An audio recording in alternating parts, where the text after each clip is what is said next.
All right, what's happening? We are back this weekend. The Sandman, Corey Sandhagen, taking on Umar Nurmagomedov.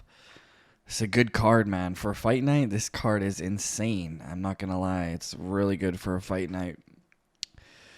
Before we start, if you guys need a place to bet, BetUS, promo code Iceman. We got the best promos in the game. Last few weeks, I told you, I've been saying it for a few weeks. I even posted my bet 2-3 weeks ago on Muhammad Mokaev when he was minus 120. Those odds shot up close to minus 200, minus 180. Closing line, crazy. I told you that guy was a guarantee. Now what's crazy, the guy's on a 36-fight win streak, 23 years old, undefeated. The guy's insane, right? Now, people don't like his style. He's a little boring. Hey, man, that's fighting. If you don't like being taken down or guys wrestling, then you got to stop that, right? They used to say the same thing about GSP. They're like, GSP's boring. All he does is want to take people down and, stay in guard and ground and pound. Hey, if you got a problem with it, stop it, right? And fortunately for Mokaev, the guy's been on a roll, man. And I thought he was going to be up next for that title shot, and then Dana drops a bomb. Shocked me, I'm not going to lie. Says PFL is going to have a great undefeated fighter, right? Pretty much saying that Muhammad Mokaev is not going to get re-signed, and they're saying there's some issues with him, with the matchmakers don't like him, and I started to really look into this situation because I want to know, why did they cut him, right? Because that's a no-brainer, signing Muhammad Mokaev. The guy's insane, man. And it made no sense to me. Then I started to look into it, and there was this text message. See if I can pop it up here.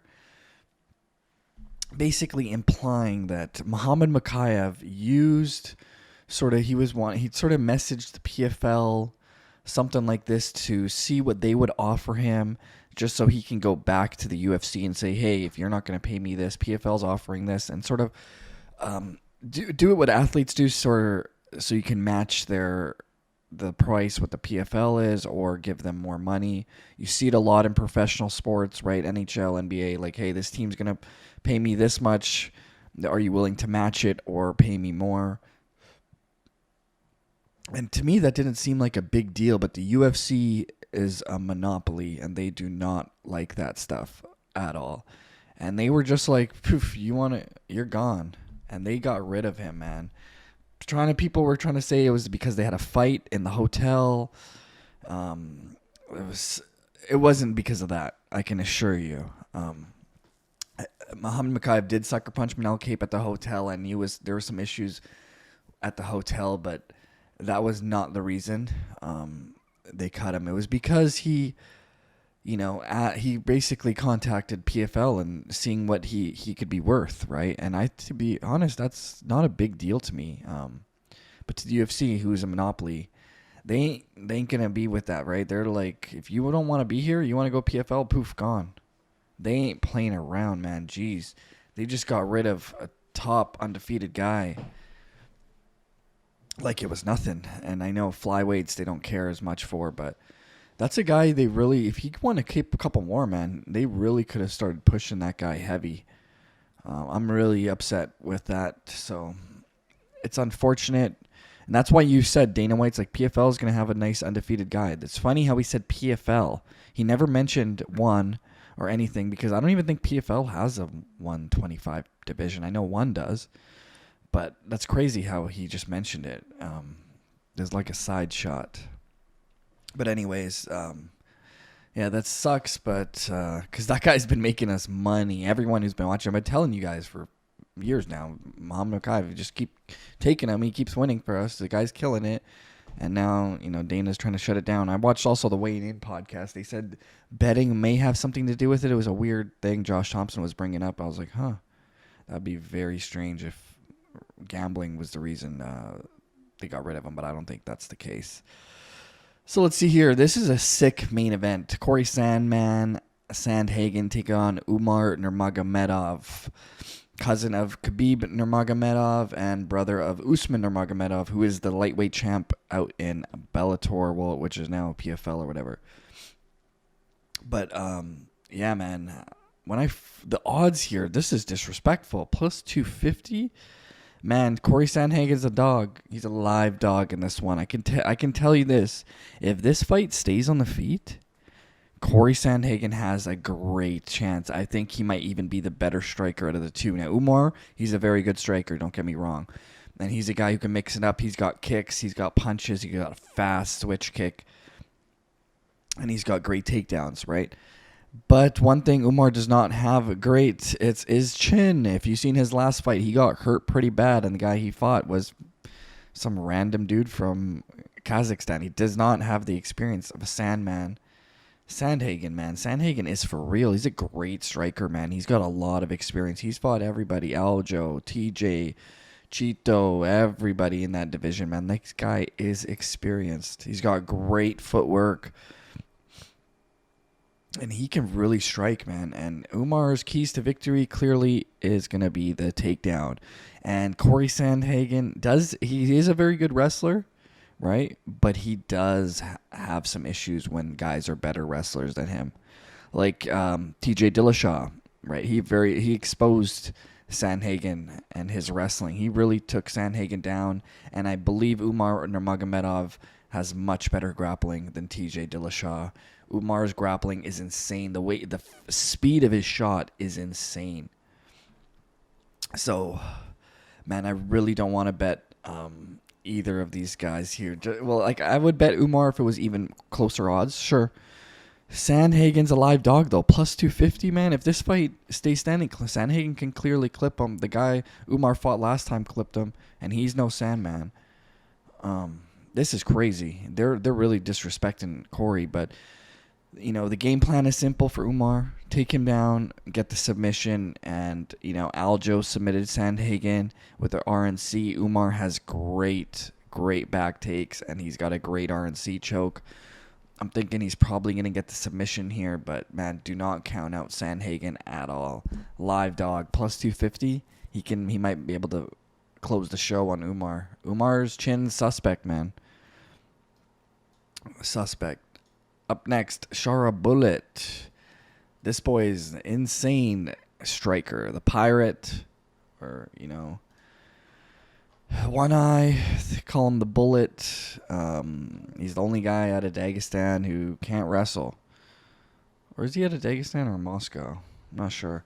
But either way, Russian, great striker, fast kicks. Some of the fastest kicks I've seen for, you know, a guy at middleweight.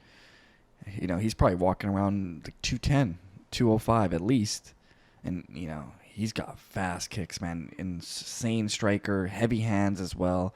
Knocked out Trocoli with a vicious left hook in his last fight. And they're matching him up good because Mikhail Olszewicz, he's coming off 2 straight losses. 3 losses in his last 4 fights. And, you know, Michel Pereira completely crushed him, and Kevin Holland crushed him as well. I think Magomedov is going to have an easy fight here. I think because Mikhail is going to play right into him. Michel, he's more of a striker himself. He likes to stand and bang, and I think that's going to play right into Shara Bullet's hands. And I think I'm going to go with the Pirate on this one. I think he's going to be able to get the knockout on this one. I think Shara Bullet by knockout. Hopefully he can keep the fight standing. If Michel's smart, he's got to go for that takedown. But he's not been looking good lately. Up next, Chito Vera. I'm not going to lie, I cannot stand Chito Vera. I don't think he's very good at all. A very slow starter, and I don't know. I'm just not a fan of Chito Vera. Especially his last fight. With Sean O'Malley, he didn't even look like he wanted to win that, man. He looked like he was just trying to survive, in my opinion. Because, you know, those later rounds, you know you're down 4 rounds, 4 rounds. Like, you got to go for it. He did not want to go for it at all. You got to risk it for the biscuit. For the title, you want to be world champ, you got to risk it. Now he's taking on, so he's 2-2 in his last four. Marlon Vera is right, and his only wins is over Dominic Cruz, who's like, you know, been doing it a long time, way older in his career, and Pedro Munoz. You know, he lost to Corey Sandhagen. I don't know why it was a split decision. It was not a split. Corey Sandhagen dominated Chito Vera, and then Sean O'Malley completely dominated him as well. So, you know, Marlon Vera's got a couple wins over like Frankie Edgar, Rob Font, Dominic Cruz, but they're all a little older, right? Now he's fighting Figueiredo, who's, you know, he's a little older too, 36, but Figueiredo's been looking good, man. Especially at 135, his grappling, he's been looking real good. I like at 135, he almost looks better than he ever did at 125 because he doesn't have to cut all that weight. He was a big 125er, man. And he's been looking good coming off a nice win over Cody Garbrandt, RNC. Beat Rob Font before that. I got to go with Figueiredo. I think if Figueiredo can make it a grappling match too, I think he wins this easy. So I'm going with Figueiredo on that one. Tony Ferguson taking on Michael Chiesa. I don't know why Tony's still doing it. 40 years old. Chin's gone. Hopefully Goggins is in his corner telling him to carry the boats and stuff. But, yeah, Michael Chiesa's going to completely dominate Tony Ferguson. He's going to take him down whenever he wants. Michael Chiesa's a very strong grappler. He's literally going to take Tony down whenever he wants, and he's going to sub him. This guy got subbed by Bobby Green. Imagine when Michael Chiesa gets on top of Tony Ferguson. He's in big trouble. Now, I know he's a 10th planet black belt, but man, he's got some miles on him, and he's got some brain injuries, it seems to me. He's got some loose screws in his head. He's lost his mind, I'm not going to lie. Mackenzie Dern taking on Loopy. I'm going to go with the Jiu-Jitsu girl on this one. I'll go with Mackenzie Dern. This one's interesting. Joel Alvarez taking on Elvis Brenner. So, Elvis Brenner, don't let his record fool you. I know he's doesn't have the greatest record, 16-4. But he's really good, man. His last, I think his second fight in the UFC, he fought Guram Kutateladze, who is Hamzat. He's actually fighting early on this card. And Elvis Brenner finished him. That was insane because nobody does that to Guram Kutateladze. Not even Gamrot or what's the other dude? Damir Ismagulov. So his first fight in the UFC, Elvis Brenner's, he took on Zubaira Tukhugov. Khabib's boy. The guy who jumped in and punched Conor in the head. Won a split decision in his first fight over one of those Dagestanis. Then his next fight, fights another psycho in Guram Kutateladze, finishes him. Then his next fight, he fights Kainan, the Brazilian. Another finish in the first round. And then his last fight, he fought Miktabek, who's like some crazy guy out of Kyrgyzstan, and he's a very strong grappler. And but don't sleep on Elvis Brenner, man. He's insane. And Joel Alvarez, he's very tall for that 155 division. He's a monster. That's a hard weight cut. When you're 6'3", cutting to 155, that's a tough weight cut. You know, he had that brutal loss to Arman Sarukian in 2022. Comes back 2023, fights Mark DeCasey. And had a great performance. You know, won by Darshchoke, finished Mark Jacasey. This fight is interesting. I don't know who's going to win this. I'm sort of leaning towards the underdog on this one, Elvis Brenner. He's been just looking really good lately. But Joel Alvarez, he's got some big wins, man. Beat Thiago Moises. Beat, Mark Jacasey, like we're saying. Beat Joe Duffy, Irish Joe Duffy, who, he's got a win over Conor McGregor back in the day. And he's fought some good guys, fought Damir Ismagulov. He's got some great experience. But I'm going to go with Elvis Brenner on this one. I've just been liked the way he's been looking. And, I think he should be able to get it done. Oh, Alonzo Menefield taking on Azamat Murzakanov. Man, Azamat Murzakanov's a monster. I see you guys go back and watch his fight with Dustin Jacoby. He is a crazy striker, man. He's a savage. Just when you look at both of them, you're like, oh man, Alonzo Menefield's gonna kill this guy. He looks like a linebacker, a running back in the NFL. But man, Azamat Murzakanov is gonna KO Alonzo Menifield, I really think so. His striking is vicious, man.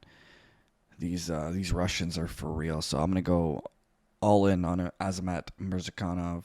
Haven't posted my bets yet. I haven't made any bets, but I might parlay Azamat Murzakanov with Garam or someone else. Shamil Gaziev. I'll take Shamil on this one. Gaziev over Dontel Mays. And this one, Garam Kutataladze. So he was actually first scheduled to fight Abdul something.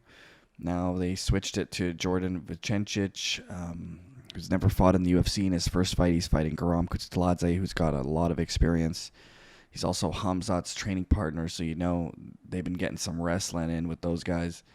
I'll go with Garam on this one. He really needs to perform here because his last fight he got finished, and he's had some bad decisions, man. He's had some close fights that could have went either way. So he really needs to go out there and put on a performance this fight, and I think that's exactly what he's going to do. So I'll go with Garam on that one. Jai Herbert, Rolando Bedoya, I'll lean towards Jai Herbert. And Cedric Dumas, I'll take him in this first fight on the prelims as well. The guy he's fighting is 10-9. Geez, that's not a good record. He almost got as many losses as you do wins. So I'll go with Cedric Dumas on that one. If you guys need a place to bet, like I said before, BetUS, promo code Iceman. Make that money. Hopefully we got some money bets coming up. If you guys ever see me post a bet like Mokaev weeks in advance or something like that, be sure to take it because I ain't messing around. Out.